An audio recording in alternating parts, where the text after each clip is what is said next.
جی السلام علیکم۔ اچھا جی، آج میں سلفر کی امپورٹنس پہ بات کروں گا کہ ہماری جو فصلیں ہیں ان میں سلفر کا کیا رول ہے۔ آج کل بہت سے فارمرز ایسے ہیں کہ جو سلفر پہ اعتبار ہی نہیں کرتے، بلکہ وہ یہی سمجھتے ہیں کہ وہ جتنے بھی ڈیلر ہیں یا جتنے بھی ایگریکلچر ایکسپرٹس ہیں یا جتنے بھی کمپنیز والے ہیں، تو وہ صرف چیز بیچنے کے لیے جو ہے نا یہ سلفر ہمیں ریکمینڈ کرتے ہیں۔ تو اس میں بتاؤں گا کہ سلفر کا رول کیا ہے اصل میں، ٹھیک ہے۔ تو اس میں مینلی یہ ہے کہ یہ ڈائریکٹلی پودے میں پروٹین جو ہے وہ بنانے میں اس کا رول ہے، ٹھیک ہے۔ یہ جتنے بھی پودوں میں انزائمز کے فنکشنز ہوتے ہیں یا میٹابولک ریئیکشنز ہوتے ہیں، یہ سارے جو ہے نا یہ سلفر کی وجہ سے جو ہے وہ ہوتے ہیں۔ اب اکثر آپ نے سنا ہوگا کہ یوریا جو ہے ہم ڈالتے ہیں نائٹروجن، اس کے ساتھ جو ہے نا وہ سلفر آپ ڈالیں تو اس کی نائٹروجن کی جو ایفیشنسی ہے وہ بڑھ جاتی ہے۔ فرض کیا آپ، یہ میرا پرسنلی ایکسپیرینس ہے کہ اگر آپ 20 کلو یوریا یا 25 کلو یوریا ڈالتے ہیں تو اس کے ساتھ 2 کلو سلفر اگر آپ ڈالیں تو نائٹروجن کی جو ایفیشنسی ہے وہ ڈبل ہو جاتی ہے۔ وہ ایسے ہوتا ہے کہ آپ نے ایک پوری جو ہے نا وہ بوری آپ نے نائٹروجن کی ڈال دی ہے۔ یہ سلفر کا اتنا رول ہے۔ اصل میں یہ نائٹروجن جو ہے یہ پروٹینز میں میٹابولائز ہوتی ہے آگے، ٹھیک ہے۔ تو یہ ڈائریکٹ جو ہے نا کچھ چیزوں میں ڈائریکٹ سلفر انوالو نہیں ہوتا، لیکن وایا جو ہے نا، کیونکہ یہ ٹوٹل انزائمیٹک جو فنکشنز ہیں یا میٹابولک فنکشنز ہیں تو ان میں سلفر کا جو ہے نا وہ ڈائریکٹ رول ہے۔ تو وہ پھر چیزیں جو ہے نا، کیونکہ یہ سارے جتنے بھی ہمارے فنکشنز ہوتے ہیں وہ انزائم کی وجہ سے یہ رونما ہوتے ہیں، اس وجہ سے سلفر کا اس میں بڑا امپورٹنٹ رول ہے۔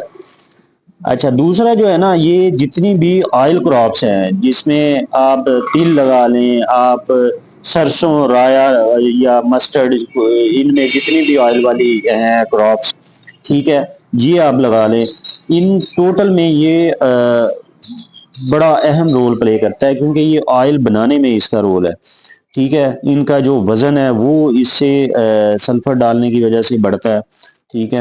تو اس میں بڑا امپورٹنٹ رول ہے اور اس میں بہت زیادہ ضرورت ہوتی ہے۔ حالانکہ یہ جو سلفر ہے یہ ایک سیکنڈری مائکرو نیوٹرینٹ ہے، ٹھیک ہے، اور سلفر کی جو نائٹروجن، فاسفورس اور پوٹاش سے کم مقدار میں ضرورت ہوتی ہے، لیکن جتنی آئل کراپس ہیں ان میں سلفر کی زیادہ مقدار کی میں ضرورت ہوتی ہے۔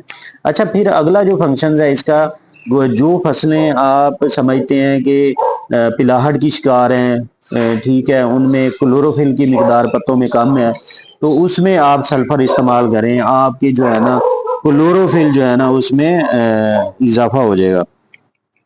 اچھا، پھر میں بتاؤں یہ فوٹو سنتھسس میں اس کا رول ہے۔ یہ فوٹو سنتھسس جو ہے نا پودوں کے پتوں میں ہوتی ہے، اس سے امپروو کرتا ہے، ٹھیک ہے۔ پھر جتنے وائٹامنز بنتے ہیں ان میں یہ اس کا رول ہے، ٹھیک ہے۔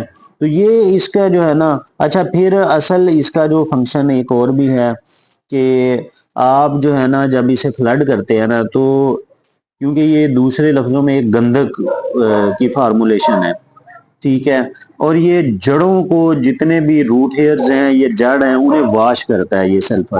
جب واش کرتا ہے نا تو اس پہ جتنے بھی سپورز ہوتے ہیں، یہ اینٹی فنگل بھی ہے، ٹھیک ہے، وہ سپورز کو بھی جو ہے نا وہ ختم کرتا ہے۔ پھر جب روٹ ہیئرز یا جڑیں واش ہوتی ہیں تو وہ خوراک لینے کی صلاحیت ان کی بڑھ جاتی ہے، ٹھیک ہے، وہ بہتر خوراک جو ہے نا وہ پھر اپنی جڑوں سے لیتی ہیں۔ تو یہ سارے جو ہے نا یہ ملا کے جو سلفر کا یہ بڑا امپورٹنٹ رول ہے، ٹھیک ہے۔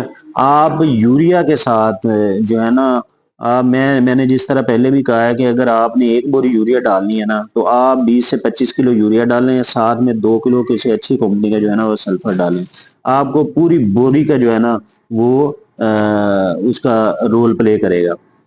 تو آج تک کے لیے اتنا ہی۔ نیکسٹ ویڈیو میں کسی نئی انفارمیشن کے ساتھ پھر حاضر ہوں گے۔ تو اجازت دیں، اللہ حافظ۔